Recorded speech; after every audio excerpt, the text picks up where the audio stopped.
Hey friends, welcome to another video. So, I made a new segment to my channel. It's called How Do You Do It? Today we are at Lobo Salsa. He's my cousin. Let's go inside.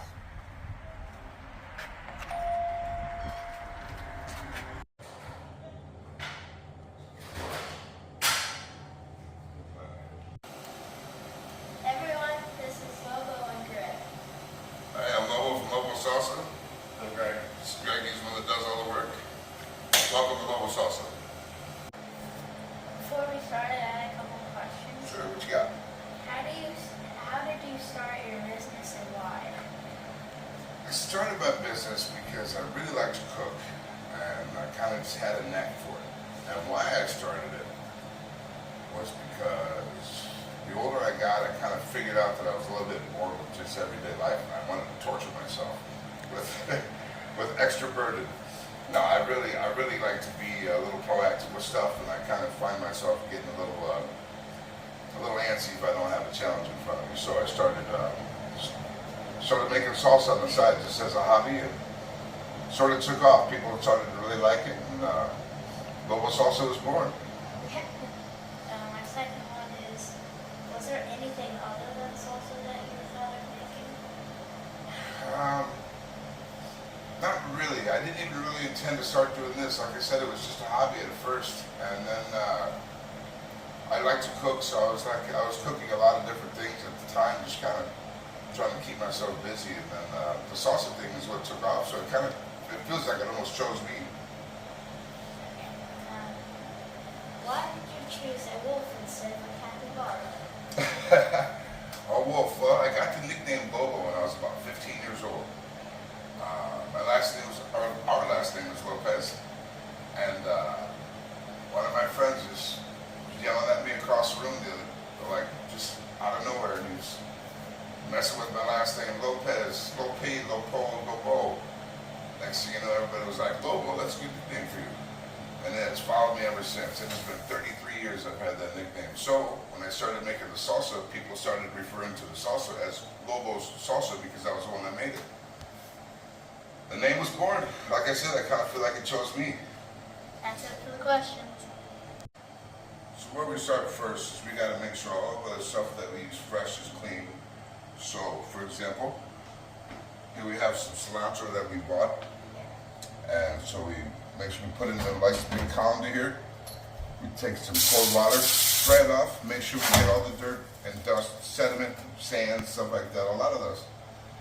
Where this cilantro grows a lot of times is very sandy. So make sure we get all the sediment off there. Make sure it's nice and clean so that way we're not putting any contaminants into our product, right? So once we get that done, I'm going to try to shake it off as much as possible. That way we're not dripping water all over the kitchen. From there, we'll move it on over to our prep table.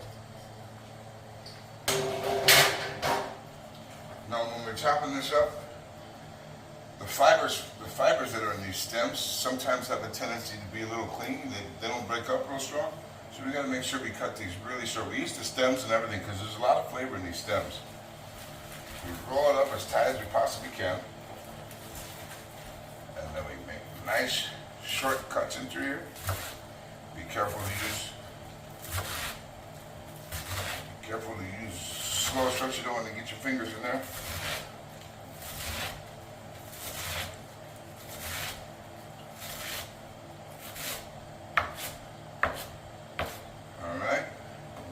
That done, transfer this over and we'll put all of our fresh ingredients in here, right?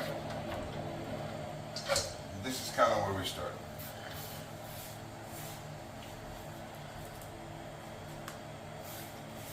All right.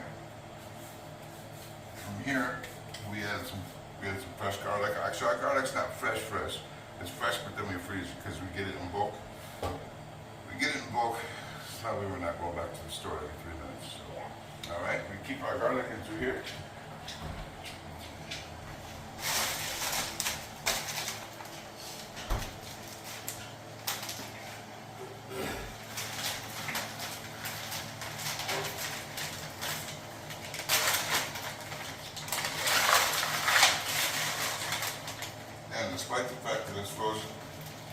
superpower blender over here does a really good job of purifying.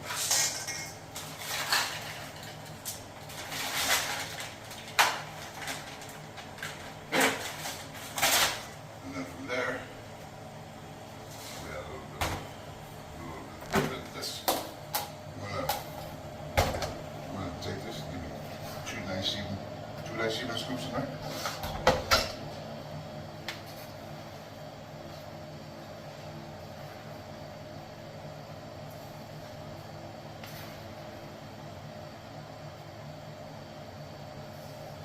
Thank you very much.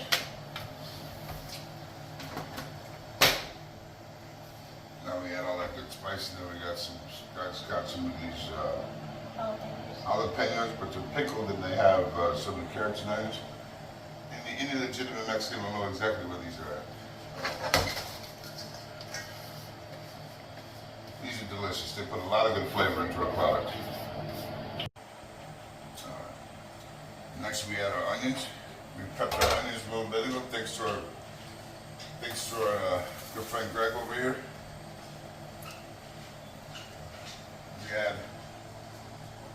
We add these onions in here, right? We like to prep these, we like to cook them because we find it brings a little bit of sweetness out. So we get a little bit of a sweeter product without having to add any sugars.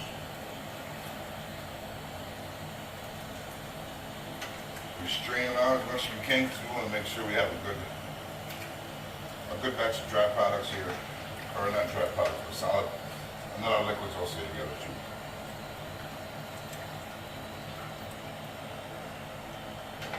All right, that's about it for this. Now, here is our giant blender. This thing is pretty incredible. If you're looking through here, this thing will take about 6.5 gallons of liquids. And it tips over so we can help empty it. This thing is very strong, very, very, very strong, and it makes a whole lot of noise when we turn it on. What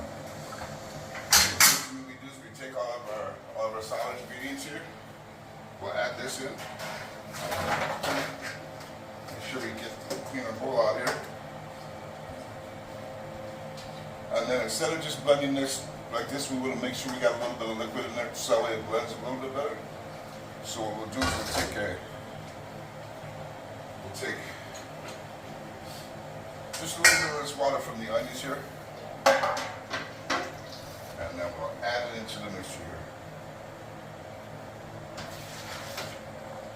And now we will turn this blender on. We'll push that green button for me. And here we go. Go hard.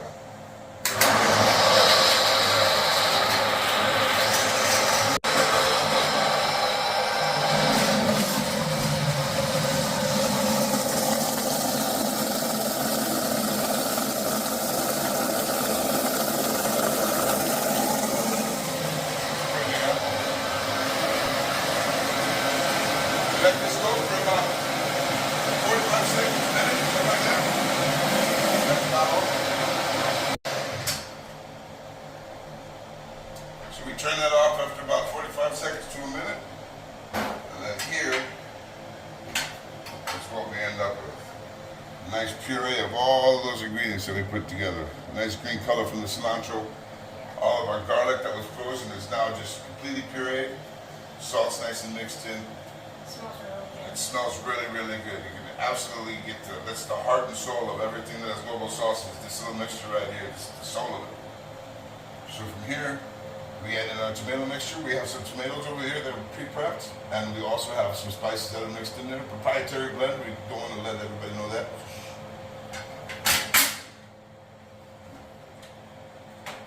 So from here, I'm going to grab this over, slide this back here a little bit.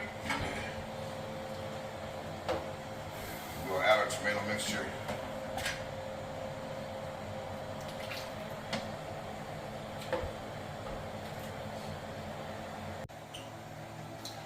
Once we have all of our tomato mixture into the heart down there, we will once again blend. And give me about 10 seconds here, and then I'll have you take another picture of the inside of the blender.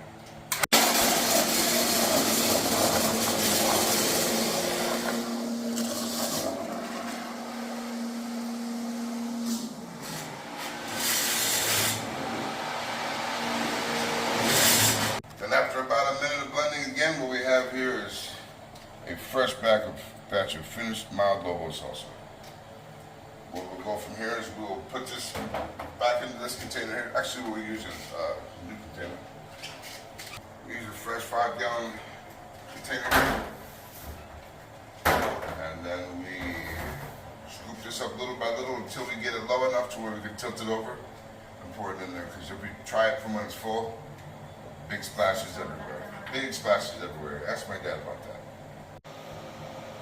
Towards the end here, we'll go ahead and spatula all the stuff down off the sides. Then, tilt down slowly. Make sure our aim is right.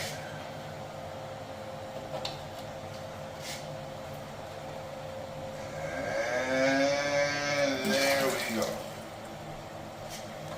Now that's basically just short of 5 gallons of Lobo Salsa. I think we usually get about 38 pints, which would be 2 pints short of 5 gallons.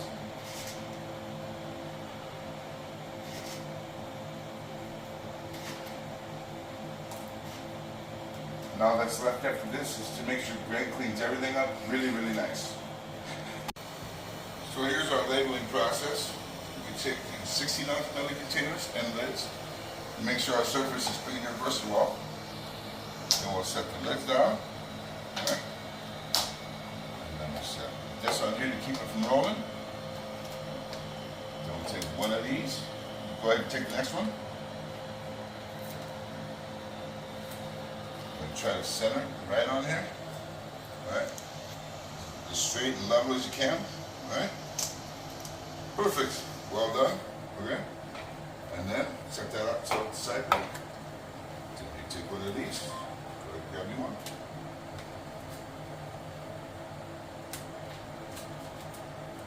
And then center that right on the middle.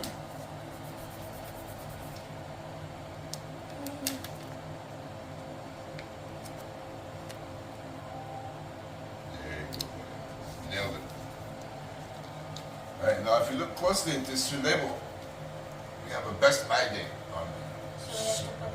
So we have to put an expiration date on it. Now we sent our product off to a microbiology lab that's in Des Moines, Iowa, called Eurofins. And they tested for bacteria, pathogens, molds, yeasts, all kinds of stuff like that. So we sent it off, we had it tested to see, 35 days is what they came back to us for best if used by date. So today's date is the 5th of April. So that would mean 35 days from now would be May 10th. It's about right. So we got 30 days from now would be May 5th, which would be Cinco de Mayo. Plus another 5 days. So like May 10th? May 10th. Okay. So we write in here 5, 10, 25. You want to write that on that one?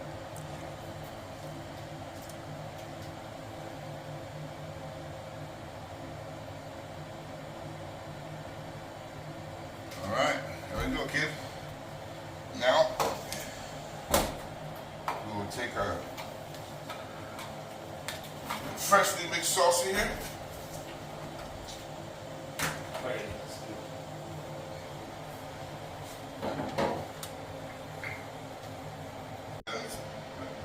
It's a pint container, it's a quart size. So you take just about half. Pour it nice and slow in there. Right up to that bottom rim. That is pints of Lobo Salsa. By the lid, we start on one side, we want to match the labels up just so that way it looks nice. Push down on one side, put a little bit of pressure in the center,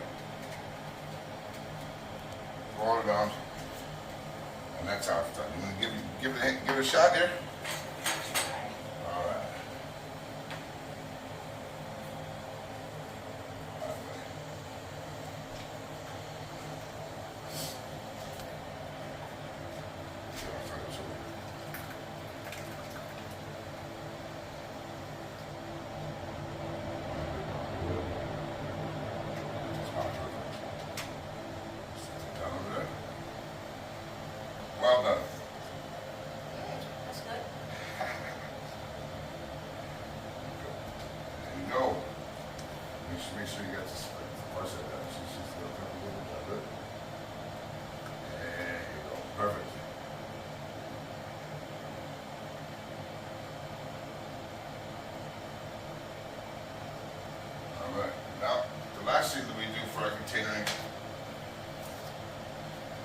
these little cellophane lids on there, or these little cellophane. Right? So this makes sure it's sealed for the freshness to the customer. We don't want it to be contaminated or tampered with. So if this seal has gone off, we don't want to buy it or we want to throw it away, because this ensures that it's fresh from us and nobody's had it open since. So this is what they call shrink wrap or cellophane, like string cellophane. And this is the heat gun for Black & Decker. We'll take this, and then it's a pretty quick process here. You turn this on, this gets pretty hot, so you gotta be quick with your hands. So I always try to put pressure, just so it doesn't blow away. Sometimes it will. Come on. A little heat, and then see it shrink up. Slowly turn up. Just like that. That is a complete container. Want to give that a shot? Right. You gotta cook it up here. Okay. And then just make sure you kind of aim down so that way you're not putting heat right on your fingers, okay? That? Yep.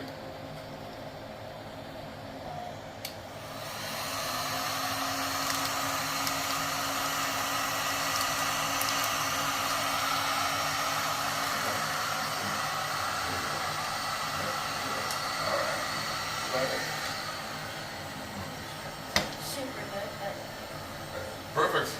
Sounds done. Alright, buddy. Well, these are the first 2 pints out of a completed batch of Lobo Salsa that you helped us create. These are a gift to you, good sir. You're very welcome. I got mine, but here's where you can get yours. Okay, so we have 20 retail locations right now throughout the Illinois and Iowa sides of the Quad Cities. I'm going to read them off to you. Here in East Moline, where we are located at, we have Hey Brian's in the Keg Tavern. In Moline, we have Old Town Bakery and Cheese Gourmet Popcorn. Rock Island, we have Sally's Bar and Awake Coffee Company. In Hampton, we have Porter's Village. Geneseo on Wolf Road, we have the Country Store. In Cologne, we have the Cologne Legion. And in Silvis, we have the Triangle Inn. Over in Iowa, we have in Davenport, Frick's, the Poorhouse, Awake Coffee Company again, Blade's Barbershop, Off Point Pub, and Players in the Village of East Davenport. And in Bettendorf, the Quarry, Harrington's Pub, Harley Careers, and our most recent addition, Cookies and Dreams out by the Betplex. Thank you guys for coming out today. We're very thankful that you guys took an interest in us. Thank you so much, Paul, for coming out and checking us out today. I appreciate you, buddy. Let's talk to the subscribe and views. Thanks a lot. Awesome, man. Well done. Now for the taste test, let's see if I can handle it.